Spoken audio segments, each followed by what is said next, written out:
నమస్కారం. రేషియా టీవీ వార్తలకు స్వాగతం. నా పేరు కృష్ణకుమార్. వార్తల్లో ముందుగా హెడ్లైన్స్.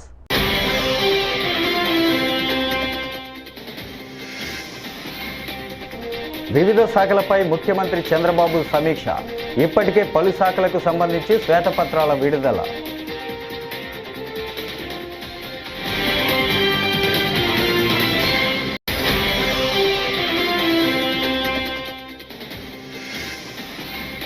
అవినీతి చేసి అరెస్ట్ అయి కులాన్ని అడ్డం పెట్టుకుంటున్నారని మంత్రి అనగాని సత్యప్రసాద్ మండిపాటు.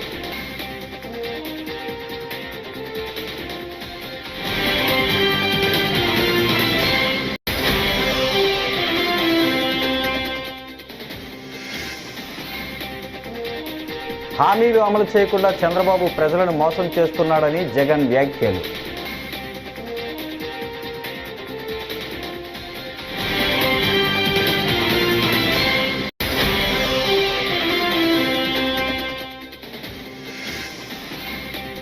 నిర్వహణ లోపం కారణంగానే ప్రాజెక్టులకు ఇబ్బందులు తలెత్తుతున్నాయని ఏపీ మంత్రి నిమ్మల రామనాయుడు.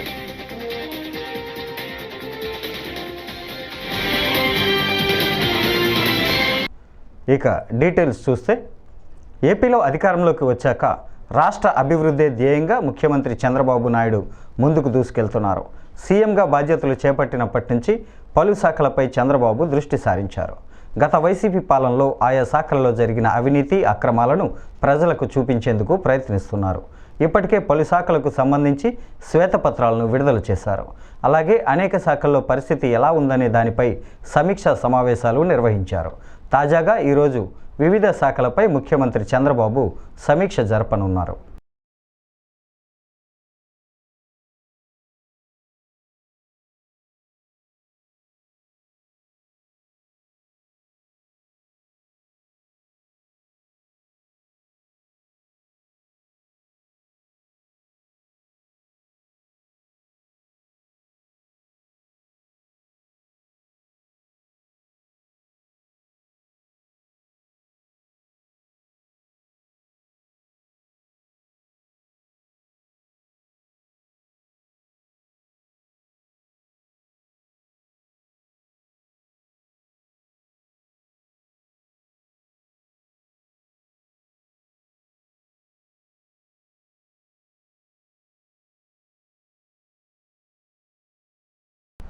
నిర్వహణ లోపం కారణంగానే ప్రాజెక్టులకు ఇబ్బందులు తలెత్తుతున్నాయని ఏపీ మంత్రి నిమ్మల రామనాయుడు అన్నారు. గత వైకాపా ప్రభుత్వం ప్రాజెక్టుల నిర్వహణ కోసం నిధులు వెచ్చించలేదని విమర్శించారు. తుంగభద్ర డ్యాంను మంత్రి పయ్యావుల కేశవ్తో కలిసి ఆయన ఈ ఉదయం పరిశీలించారు. సాధ్యమైనంత త్వరలో స్టాప్ లాక్ గేటు ఏర్పాటు చేస్తామని చెప్పారు.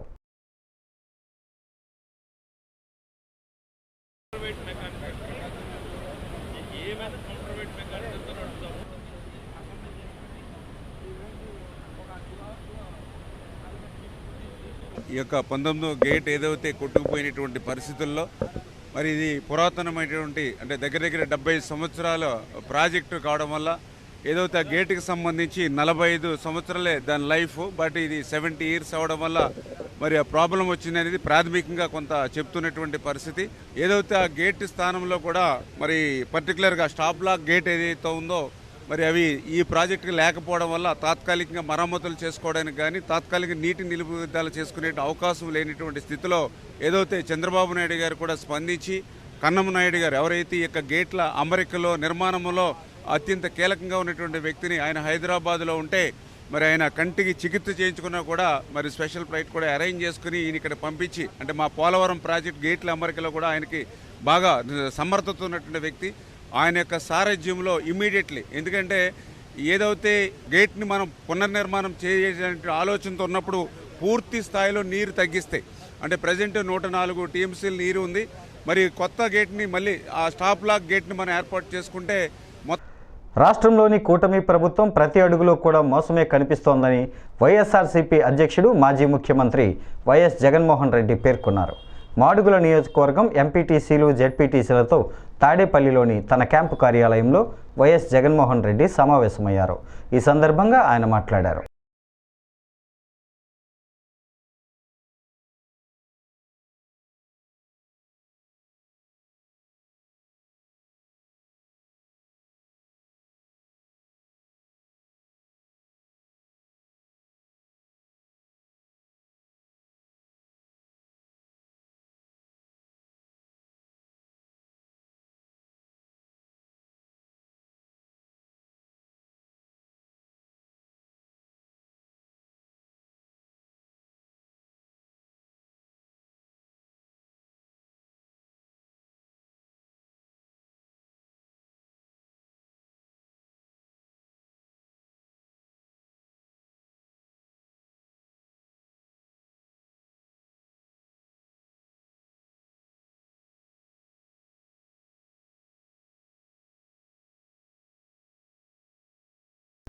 అగ్రిగోల్డ్ భూముల వ్యవహారంలో ఆరోపణలు ఎదుర్కొంటున్న మాజీ మంత్రి వైసీపీ నేత జోగి రమేష్ నివాసంలో ఈవేళ మంగళవారం ఉదయం ఏసీబీ సోదాలు నిర్వహించింది. ఈ కేసులో జోగి రమేష్ కొడుకు జోగి రాజీవ్ను A1ను ఏసీబీ అధికారులు అదుపులోకి తీసుకున్న విషయం తెలిసిందే. అయితే బలహీన వర్గాలకు చెందిన తమను ఇబ్బంది పెట్టి ఆనందం పొందుతున్నారంటూ ప్రభుత్వంపై జోగి రమేష్ ఆరోపణలు చేశారు. ఈయన చేసిన ఈ వ్యాఖ్యలకు మంత్రి టీడీపీ సీనియర్ నేత అనగాని సత్యప్రసాద్ కౌంటర్ ఇచ్చారు. ఏనాడు కూడా బడుగు బలహీన వర్గాలకి మేలు చేసినటువంటి కుటుంబం కాదు. వారి హయాంలో బడుగు బలహీన వర్గాల యొక్క అభ్యున్నతి కోసం కానీ లేదా వారిలో ఒక చైతన్యం నింపుకొచ్చి వారికి మెరుగైన జీవన పరిమాణం ఇవ్వాలని చెప్పి కానీ ఎప్పుడు ఆలోచన చేయకుండా కేవలం వాళ్ళ కుటుంబం బాగుపడాలి, అడ్డదారులైనా డబ్బులు సంపాదించాలనే లక్ష్యంతోనే ఈ యొక్క అంబాపురంలో ఉన్నటువంటి ఒక్క స్కామ్, ఇలాంటి స్కామ్లు ఎన్నో చేశారని వస్తున్నాయి, వెలుగులోకి వస్తూ ఉన్న అన్నిటిపైన కూడా ప్రత్యేక శ్రద్ధ పెట్టి అధ్యయనం చేసి పూర్తిగా విచారణ చేసిన తర్వాతనే యాక్షన్ తీసుకోవడం జరిగింది. ఉదయాన్నే ఆయన మాట్లాడుతూ నోటికి వచ్చినాడు అంటే ఇంకా కూడా అబద్ధాలు, ఎందుకంటే అబద్ధాల పునాదిని పుట్టినటువంటి పార్టీ కాబట్టి, ఆ ట్రైనింగ్ అయినటువంటి పార్టీ కాబట్టి అసలు ఎక్కడ కూడా ఏం చేయలేదు నిరూపిస్తారా అడుగుతారు. తప్పకుండా చర్చకు ఎక్కడికన్నా కూడా, ఎందుకంటే ఆల్రెడీ మా అధికారులందరూ కూడా మీతో చర్చించే కేసు పెట్టడం జరిగింది. ఏదైతే ఒక అగ్రిగోల్డ్ యజమాని పెట్టే కేసు మీద అవ్వచ్చు, డబుల్ రిజిస్ట్రేషన్ అవ్వచ్చు, మీరు చేసుకున్నటువంటి రాటిఫికేషన్ డీడ్ మీద ఉన్నటువంటి వైఎస్ఆర్సీపీ నేతలపై చంద్రబాబు ప్రభుత్వం కక్షపూరితంగా వ్యవహరిస్తోందని మాజీ మంత్రి పేర్ని నాని ఆగ్రహం వ్యక్తం చేశారు. ప్రజలకు పథకాలు అమలు చేయకుండా వైఎస్ఆర్సీపీ నేతలపై తప్పుడు కేసులు పెడుతున్నారని ధ్వజమెత్తారు. అగ్రిగోల్డ్ భూములు జోగి రమేష్ కుమారుడు కొన్న భూములకు దగ్గరలో కూడా లేవన్నారు. 2022లో పేపర్ ప్రకటన జోగి రమేష్ ఇచ్చారు. ఆయన దగ్గర స్థలం కొన్నప్పుడు కూడా వాళ్ళు కూడా పేపర్ ప్రకటన ఇచ్చారు. సిబిఐ కూడా ఎక్కడ అభ్యంతరాలు చెప్పలేదు. ఆగస్టు 2న ఏసీబీ FSIR నమోదుకు చేసింది అని పేర్ని నాని మండిపడ్డారు. ఎందుకు వచ్చిందయా అంటే జనాలకి మేలు చేయటాకో ఈ రాష్ట్రానికి ఏదో ఉద్ధరిస్తాకో కాకుండా వైఎస్ఆర్ కాంగ్రెస్ పార్టీలో ఎవరైతే గట్టిగా పనిచేశారో, తెలుగుదేశం పార్టీకి వ్యతిరేకంగా లేదా చంద్రబాబు నాయుడు గారు జగన్మోహన్ రెడ్డి గారిని దూషిస్తే లేదా దుర్మార్గంగా మాట్లాడితే దానికి ఎవరెవరైతే కౌంటర్లు చేశారో ఆ కౌంటర్లు చేసిన వాళ్ళందరినీ కూడా కక్ష సాధించుకుంటాకి తప్పితే గడిచిన 60 రోజుల్లో చంద్రబాబు నాయుడు అధికారానికి వచ్చినటువంటి 60 రోజుల్లో ఎన్నికల హామీ ఒక్కటన్నా అమలు చేశాడంటే అమలు చేయలేదు, లేదా ఎన్నికల హామీ అమలు చేయకపోవటమే కాకుండా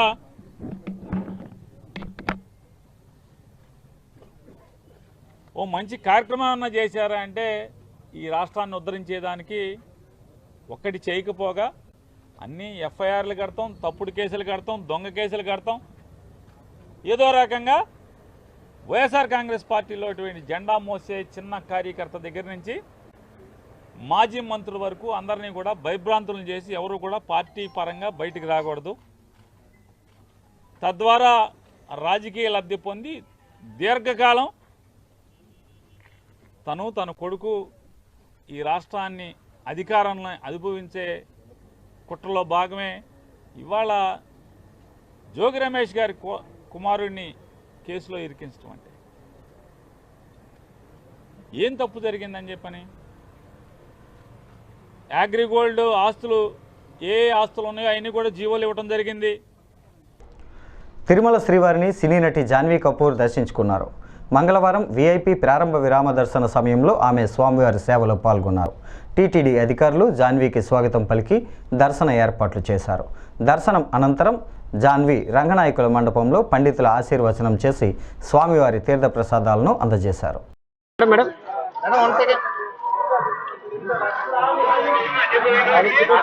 ఉన్నాను.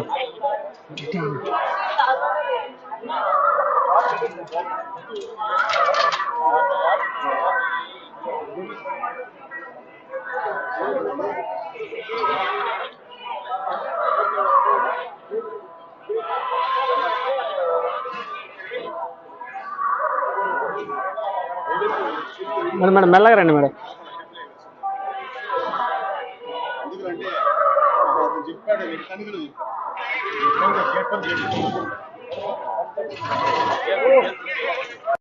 కొంచెం మెల్లగా రండి madam. Madam madam 1 second madam, temple shot photo madam 1 second. ఉండండి ఉండండి ఉండండి. Thank you sir, thank you sir. కూర్చో.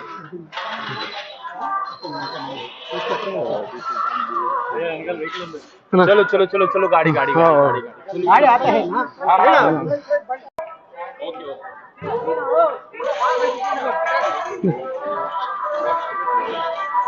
మేడం వెనకాల మనుషులు ఉన్నారు భయ్యా, వెనకాల మేడం ఒక్క చిన్న మాట మేడం, తెలుగులో చాలా రోజుల తర్వాత సినిమా తీస్తున్నారు, ఒక్క మాట మేడం. అన్నా నువ్వు వారగరానా, నా వారగరానా, कुछ तो बात करो मैडम प्लीज. बात करेगा భయ్యా గేట్ల మీదకి వెళ్ళిపోతున్నారు. फोटो लेके चलता है.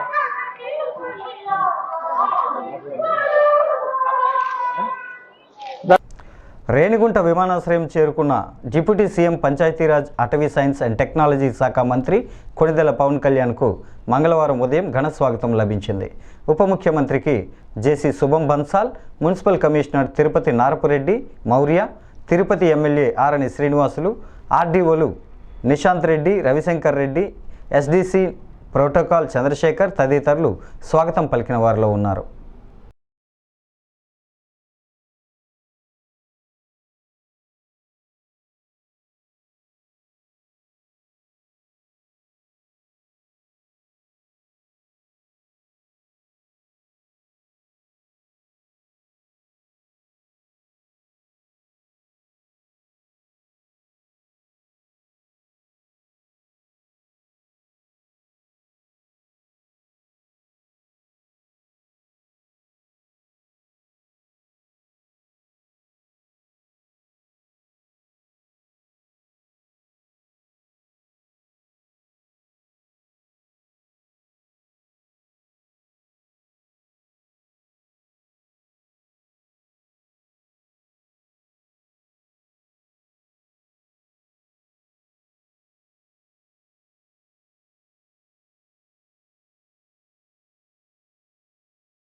విశాఖపట్నం ఎమ్మెల్సీ ఎన్నికల్లో గెలిచేందుకు వైఎస్ఆర్సీపీకి పూర్తిగా బలం ఉందన్నారు మాజీ మంత్రి బొత్స సత్యనారాయణ. అనైతికంగా కూటమి సర్కారు ఎందుకు అభ్యర్థిని పోటీలో నిలుపుతుందని ప్రశ్నించారు. వైఎస్ఆర్సీపీ ఎమ్మెల్సీ అభ్యర్థిగా సోమవారం బొత్స సత్యనారాయణ నామినేషన్ దాఖలు చేశారు. అనంతరం ఆయన మీడియాతో మాట్లాడుతూ ఎమ్మెల్సీ ఎన్నికల్లో పోటీ చేయాలని వైఎస్ జగన్మోహన్ రెడ్డి కోరారు. ఈ క్రమంలోని ఎన్నికల్లో పోటీ చేసేందుకు ఈరోజు నామినేషన్ వేశాను. మాకు సంఖ్యాబలం ఉంది. వైఎస్ఆర్సీపీ తప్పకుండా విజయం సాధిస్తుంది. మాకు 530 మందికి పైగా ప్రజాప్రతినిధుల బలం ఉన్నప్పుడు కూటమి అభ్యర్థిని ఎందుకు బరిలో దింపుతుంది? వైఎస్ఆర్సీపీకి బలం ఉన్నప్పుడు అనైతికంగా ఎందుకు అభ్యర్థిని పెడుతున్నారు అని అన్నారు.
విజయవాడ అగ్రిగోల్డ్ భూముల విషయంలో అవకతవకలు జరిగాయని ఇద్దరిని మంగళవారం అరెస్టు చేశామని ఏసీబీ అడిషనల్ ఎస్పీ సౌమ్యలత తెలిపారు. గొల్లపూడి ఏసీబీ కార్యాలయం వద్ద మీడియాతో మాట్లాడుతూ అగ్రిగోల్డ్ భూముల సర్వే నెంబర్ను కూడా మార్చారని, ఏసీబీ అధికారుల విచారణలో అవకతవకలు నిజమని తేలాయి. సిఐడి అధికారుల నివేదికను కూడా తెప్పిస్తున్నామని, అగ్రిగోల్డ్ ఆస్తులు సిఐడి అటాచ్మెంట్లో ఉన్నాయని తెలిపారు. అంటే ఎంఆర్ఓ గారికి వాళ్ళు ఇందులో ఏంటి జరిగింది, అసలు సర్వే ఎలా రెక్టిఫికేషన్ జరిగింది అని వాళ్ళు అడిగారు. దాని మీద ఎంఆర్ఓ గారు ఒక రిపోర్ట్ ఇచ్చారు. ఆ రిపోర్ట్ ని మాకు ఇందులో ఎంఆర్ఓ గారు ఇచ్చిన రిపోర్ట్ లో వీళ్ళందరూ ఇన్వాల్వ్మెంట్ ఉంది, వీళ్ళందరూ పబ్లిక్ సర్వెంట్స్ కాబట్టి ఏసీబీ డీల్ చేసి ఎంక్వైరీ చేసి డీల్ చేస్తే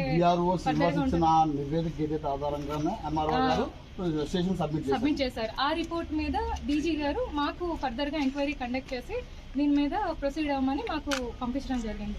దాని మీద మేము ఎంక్వైరీ చేసి ప్రైమరీ ఆఫీసర్ ప్రూవ్ అయిన తర్వాత కేసు రిజిస్టర్ చేసాం. దాని మీద ప్రొసీడ్ అవుతున్నాం. అంటే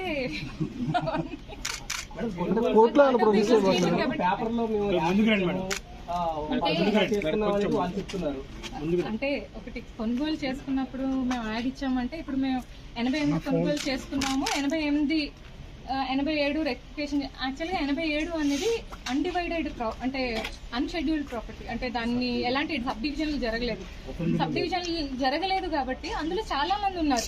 ఎవరి పోర్షన్ ఏంటి అనేది ఎక్కడ అందులో లేదు. అయితే అందులో సిఐడి వాళ్ళ ల్యాండ్ కొంత ఉందన్నమాట. 2290 గజాల వరకు అబ్బా శేషనారాయణ వాళ్ళ ల్యాండ్ సిఐడి వాళ్ళ అటాచ్మెంట్ లో ఉంది. అదే ప్రాపర్టీని వీళ్ళు ఇది వేసుకోవడం జరిగింది అన్నమాట, ప్రహరీ వేసుకోవడం జరిగింది. ఇప్పుడు ఈ మొత్తం మీరు చెప్తున్న దాంట్లో ఏదైతే ఇప్పుడు 87, 88 చెప్తున్నారో ఆల్రెడీ అవన్నీ కూడా గవర్నమెంట్ వాటిని నిషేధ జాబితాలో పెట్టేది గవర్నమెంట్ హ్యాండ్ ఓవర్లో ఉన్నాయి. అసలు సర్వే అనేది మారదు కదా మేడం, ఎలా మారుతుంది అసలు అది దానికి సంబంధించి? అంటే ఇప్పుడు అదే కదా మేము ఇన్వెస్టిగేషన్ చేస్తాం. ఇప్పుడు ఒకటే సర్వే రిపోర్ట్ మారదు కదా అంటే ఇప్పుడు ఇందులో పబ్లిక్ సర్వెంట్స్ కూడా ఎందుకు వచ్చారు అంటే ఇదంతా కలిపి చేశారనే ఉద్దేశంలోనే కదా మేము పీసీ యాక్ట్ తీసుకొచ్చి మేము ఫర్దర్గా ముందుకెళ్తున్నాం. ఎందుకంటే ముందు మనం కొనుగోలు చేసిన 87 అవ్వ శేషనారాయణది అగ్రిగోల్డ్ అటాచ్మెంట్ లో ఉన్నది. అగ్రిగోల్డ్ ల్యాండ్స్ ఏవైతే అటాచ్మెంట్ లో ఉన్నాయో అవి అటాచ్మెంట్ లోనే ఉన్నాయి. అది ఇదే కొనుగోలు అంటే ఇదే రెక్టిఫికేషన్ జరగదు, దాన్ని కొనుగోలు ఫర్దర్ గా కొనుగోలు జరగలేదు. 88లో ఉన్నది అది సెపరేట్ ల్యాండ్. అయితే వీళ్ళు చేసింది ఏంటంటే 88లో ఉన్న ల్యాండ్ అంటే అది వేరే ల్యాండ్, ప్రైవేట్ పర్సన్స్ తాలూకు ల్యాండ్, అది కొనుక్కొని దాన్ని 87గా రెక్టిఫికేషన్ చేస్తున్నారు. ఒక డాక్యుమెంట్ 88 కొనుక్కొని దాన్ని ఒక డాక్యుమెంట్ 88 కొనుక్కున్నట్టు రాసుకొని. స్వాతంత్ర దినోత్సవాన్ని పురస్కరించుకొని విజయవాడ ఐజీఎం స్టేడియంలో ముమ్మర ఏర్పాట్లు చేశారు. మంగళవారం ఫుల్ డ్రెస్ రిహార్సల్స్ను నిర్వహించారు. సాధారణ పరిపాలనా శాఖ కార్యదర్శి S Suresh Kumar, DGP Tirumalarao, collector Srujana, municipal commissioner Dhyan చంద్రపూల్ ఫుల్ డ్రెస్ రిహార్సల్స్లో పాల్గొన్నారు. వివిధ కంటిజెంట్లను కవాతు నిర్వహించాయి.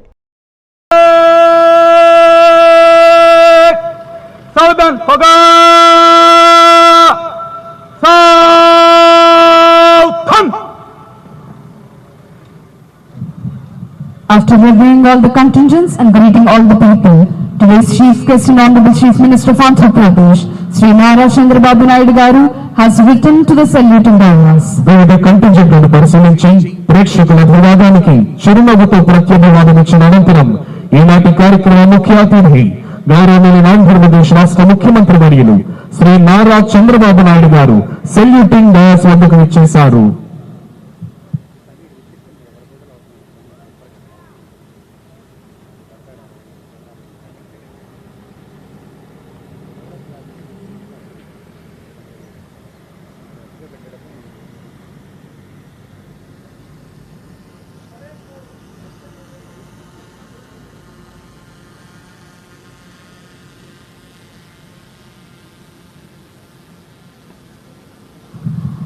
Parade commander has requested towards contingents to commence the march past. ఈనాటి కార్యక్రమ ముఖ్య అతిథి గౌరవనీయులు ఆంధ్రప్రదేశ్ రాష్ట్ర ముఖ్యమంత్రి వర్యులు శ్రీ నారా చంద్రబాబు నాయుడు గారి అనుమతి తీసుకున్న parade commander Shri quit India ఉద్యమంలో అసువులు బాసిన అమరవీరుల సంస్మరణ దినోత్సవం తెనాలిలో ఘనంగా నిర్వహించారు. ఈ కార్యక్రమంలో మంత్రి నాదెండ్ల మనోహర్ పాల్గొని అమరవీరుల స్తూపాల వద్ద నివాళులర్పించారు. ఈ సందర్భంగా మనోహర్ మాట్లాడుతూ భారతదేశ స్వాతంత్ర చరిత్రలో తెనాలికి ప్రత్యేక స్థానం ఉందన్నారు. మహనీయుల త్యాగాలను స్ఫూర్తిగా తీసుకొని భవిష్యత్తు కోసం ప్రతి ఒక్కరూ కలిసికట్టుగా కృషి చేయాలని తెలిపారు. తెనాలికి ఒక ప్రత్యేకమైన స్థానం. అమరవీరులు ఆ రోజున గాంధీ గారి పిలుపు మేరకు క్విట్ ఇండియా ఉద్యమంలో పాల్గొనడానికి సీతారామయ్య గారు, ఔత్ సుబ్బారెడ్డి గారు, అదేవిధంగా చంద్రమౌళి గారు ఇచ్చిన పిలుపు మేరకు మారిస్పేట నుంచి రైల్వే స్టేషన్కి వాళ్ళు నిరసన తెలపడానికి వచ్చినప్పుడు బ్రిటిష్ పరిపాలనలో 7 మన ప్రాంత వాసులు ఆ రోజు అమరవీరులయ్యారు. వాళ్ళు ఆశించిన విధంగా మన ప్రాంతానికి, మన భవిష్యత్తు కోసం, మన పరిపాలన కోసం, స్వాతంత్రం కోసం ఏ విధంగా వాళ్ళు ప్రాణాలని త్యాగం చేశారో అది మనందరం కూడా స్మరించుకుంటూ ప్రతి సంవత్సరం తెనాల్లో బహుశా భారతదేశంలో ఎక్కడ జరగదు. మనం ఈ విధంగా చక్కటి కార్యక్రమం వాళ్ళని స్మరించుకుంటూ భావితరాలకు స్ఫూర్తినిచ్చే విధంగా ఒక చక్కటి కార్యక్రమం పురపాలక సంఘం నుంచి ప్రతి ఏటా మనం ఏర్పాటు చేసుకుని పెద్దల్ని ఈ విధంగా గౌరవించుకుంటున్నాం. ఈ సందర్భంగా స్వాతంత్ర ఉద్యమంలో ఎంతో మంది మన ప్రాంతానికి చెందిన గొప్ప మనుషులు, మహనీయులు వాళ్ళు ఆస్తులు త్యాగాలు చేసి కుటుంబాలకి దూరం అయిపోయి గాంధీ గారి పిలుపు మేరకు ఎంతో సాహసంతో మన దేశ స్వాతంత్రం కోసం పోరాడిన వ్యక్తులు, మహనీయులు ఎంతో మంది ఉన్నారు. ప్రతి గ్రామాల్లో కూడా ఆ విధంగా వాళ్ళు ముందుకొచ్చి నిలబడిన వ్యక్తులు అనేక మంది తెనాలి నియోజకవర్గం నుంచి ఉన్నారు. వాళ్ళందరినీ కూడా గుర్తుపెట్టుకోవాలి, స్మరించుకోవాలి. యువత ప్రత్యేకంగా ఈరోజు చాలా అద్భుతంగా అందరూ కూడా ఒక మంచి ప్రొసెషన్లో ఇక్కడికి రావడం, ఆ ఊరేగింపులో భాగంగా చదువుకున్న విద్యార్థులు, స్కౌట్స్ అండ్ గైడ్స్ సంబంధించిన వ్యక్తులు, అదేవిధంగా పురపాలక సంఘం నుంచి అధికారులు కూడా పాల్గొన్నారు, రాజకీయ నాయకులు కూడా పాల్గొన్నారు. అందరినీ కూడా నేను కోరేది ప్రతి సందర్భంలో కూడా మనం ఏ విధంగా వీళ్ళు త్యాగాలు చేసి మన దేశం కోసం ప్రాణాలు అర్పించారో మనం అదొక స్ఫూర్తిగా తీసుకుని మన భవిష్యత్తు కోసం మనం కలిసి పనిచేసుకుందాం. ఇది ఆ గాంధీ గారు కోరిన విధంగా భారతదేశాన్ని ఇంకా చక్కగా అభివృద్ధి బాటలో నడిపే విధంగా మన ప్రాంతానికి మనం పునరంకితం అయ్యే విధంగా కలిసి పనిచేసుకుందాం అని సందర్భంగా ప్రతి ఒక్కరిని కూడా నేను మనస్ఫూర్తిగా. రాయదుర్గం పట్టణంలో బీఎడ్, డిఎడ్ అభ్యర్థుల కోసం ఉచిత కోచింగ్ కార్యక్రమాన్ని ప్రారంభిస్తున్నట్లు ఎమ్మెల్యే కాలువ శ్రీనివాసులు పేర్కొన్నారు. పట్టణంలోని తన నివాసంలో మంగళవారం ఆయన మీడియాతో మాట్లాడారు. నిరుద్యోగ, ఉపాధ్యాయ అభ్యర్థులందరూ అవకాశాన్ని సద్వినియోగం చేసుకోవాలని పిలుపునిచ్చారు. టెక్స్టైల్ పార్క్ వద్ద సెంటర్ను ఏర్పాటు చేయనున్నట్లు పేర్కొన్నారు. అర్హులైన వారు 18వ తేదీలోగా దరఖాస్తులు చేసుకోవాలన్నారు. బీసీలు, దళితులు, మైనార్టీలు, ఇతర సామాజిక వర్గాల వాళ్ళు కూడా చాలా పేదరికంలో ఉంటారు. అలాంటి స్థితి నుంచి కష్టపడి చదువుకొని ఉద్యోగాన్వేషణలో ఉన్న నిరుద్యోగ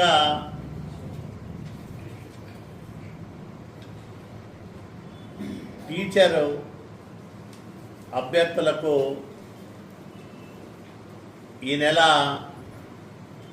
18వ తేదీ లోపల దరఖాస్తులను ఆహ్వానిస్తూ ఉన్నాం. సుమారు 500 మందికి ఉచితంగా డిఎస్సి టెట్లో శిక్షణ ఇప్పించాలని భావించాం. ఆ ప్రకారంగా కొంతమంది స్వచ్ఛందంగా దాతలు ఎవరైనా సహకరిస్తే 100 రోజులకు పైగా ఈ శిక్షణ కార్యక్రమాన్ని నిర్వహించాలని నిర్ణయించాం. ఒక్కొక్క సబ్జెక్టు పైన నిష్ణాతులను తీసుకొచ్చి బోధనా కార్యక్రమాలు నిర్వహిస్తాం. సుమారు 11-12 మంది ఆయా సబ్జెక్టుల్లో ప్రావీణ్యం ఉన్న బోధకుల్ని రాష్ట్రంలోని వివిధ ప్రాంతాల్లో గుర్తించి. ఈ వార్తలు ఇంతటితో సమాప్తం. నమస్కారం.